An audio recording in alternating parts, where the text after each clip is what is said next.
Congratulations, you've reached the end of this course. This is video number 10. And in this video, we're going to talk about ads.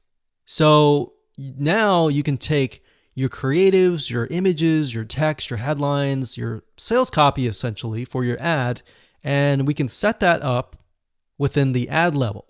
So to give you more practical information, let's dive in and jump over to Facebook.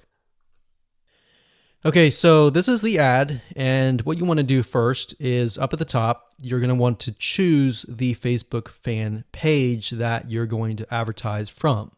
Next, right here, you're going to select the Instagram profile if you have one. If you don't, and you're not advertising to Instagram, don't worry about it. The next thing is format, which is different types of ways that Facebook will show your ad. So you can show your ad via multiple images in a carousel format. You can show one image like most of you are used to, or a video, or a group of items that opens into a full screen mobile experience. And most of you are going to use this one or this one. So this one is a single image or a video. So all you have to do is select that and scroll down. So you have the opportunity to choose an image or a video. Now, like I said, if you did choose the dynamic creative, then it will give you the opportunity to add multiple ads or multiple images or multiple videos.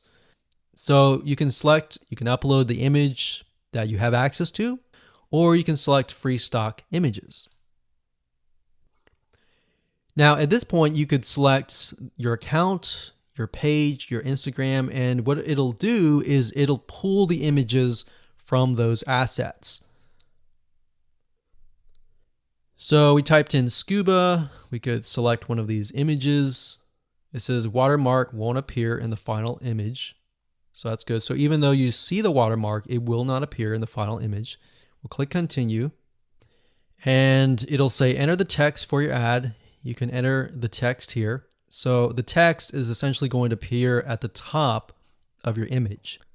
So if we take a look at one of the ad previews here, so when you see the ad, it's going to appear above the image, this right here. The website URL that you want to send them to is going to be here, and the headline is going to be right here. So you can, if you enter the website URL, display the URL here. And then you have the headline, you have the call to action, which appears to the further right. Let's see if we can move that over, but it's going to be on the right-hand side. So the call to action can be learn more, apply now, book now, contact us. So it really depends on your offer, and you can go from there. And there we go. Now you can enter a display link, a newsfeed link description, but oftentimes we leave these blank. You got URL parameters. If you're not familiar with this, don't enter anything here. Basically, this allows you to track if you have a tracking system. And that's it.